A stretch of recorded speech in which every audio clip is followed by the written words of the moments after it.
federal courts to require pre-clearance of new voting changes. This in the lawsuit is the latest suit. North Carolina could be next. Joining us now is someone who's dealing with this at the moment. He is the Attorney General of Texas, Greg Abbott, who is in Austin. Mr. Attorney General, welcome this morning. Eric, great to be with you. Thanks. Well, you just heard Mr. Holder's statement. How do you respond, and what would you say to Eric Holder? Well, 2 quick points. One is it is bizarre for 2 reasons. One is because the very week when Eric Holder comes to Texas and tries to shut down our voter identification law, during that same week, the Department of Justice arrested a woman in Fort Worth for voting 5 times illegally in the very same election, proving that we do have voter fraud here that needs to be shut down. The other bizarre thing say that again. So a woman voted 5 times? Yeah, Eric, earlier this week, the Department of Justice arrested a woman in Fort Worth, Texas, who had voted 5 times in the primary last election, in the very same election down in Brownsville, Texas. So it shows that illegal voting is taking place in the state of Texas. But, Eric, the other bizarre thing about this is the fact that this is nothing more than what you call selective prosecution, because voter ID has already been upheld by the Supreme Court, is being used in other states that the Obama administration is not challenging, and there is even a new law similar to the Texas law up in Rhode Island that they're not prosecuting. Why? Because Rhode Island is a blue state, and Texas and North Carolina are red states. Eric, this is nothing more than partisan political politics. Well, some say, the laws have different restrictions and this sort of thing versus Rhode Island and your state.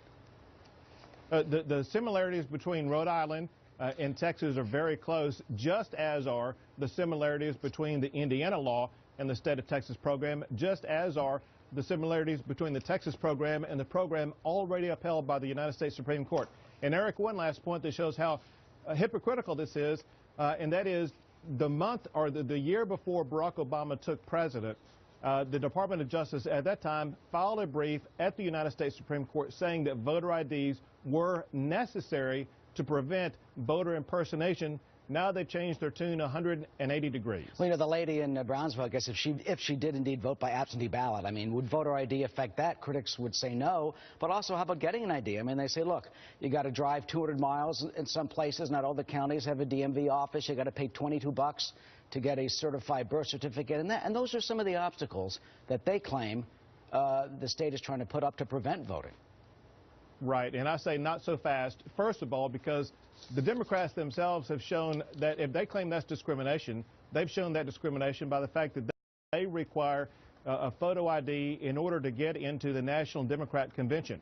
Is it discriminatory that someone has to show an ID to cash a check or to buy a beer? The answer is, of course not, and the same is true with regard to voting.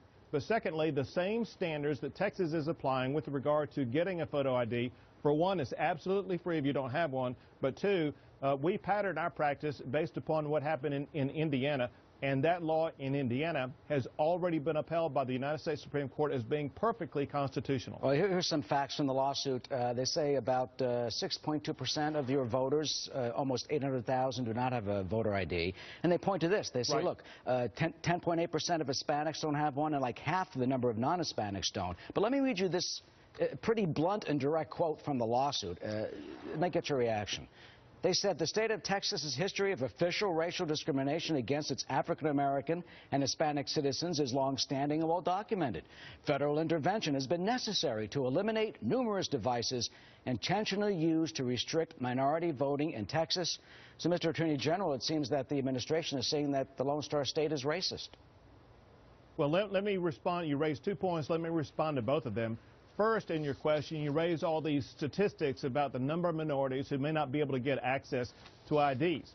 That's the same theory that they used in a court in Washington, D.C., that federal court already rejected. So they're basing their case on numbers and statistics that have already been rejected in a court of law.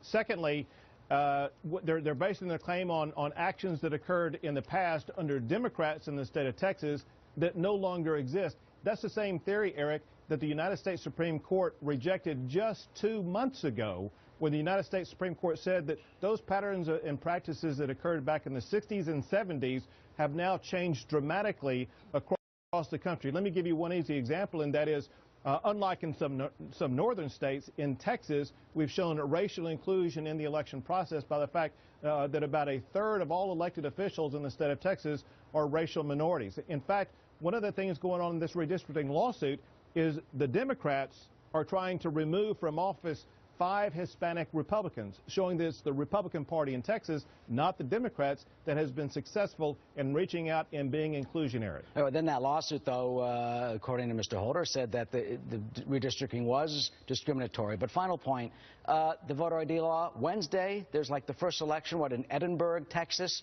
Will the voter ID law be in effect for that election, and what do you think could happen? Well, first, on that election, voter ID law is in effect. But, Eric, that is actually not the first election that we've had that used voter ID. We've already had several others where there's been no problem whatsoever. And to prove the fact that voter ID is not a problem in the state of Texas, in the entire state of more than 25 million people, there have only been 80 requests for a voter ID. Almost all of those didn't need one because they already had a valid voter ID.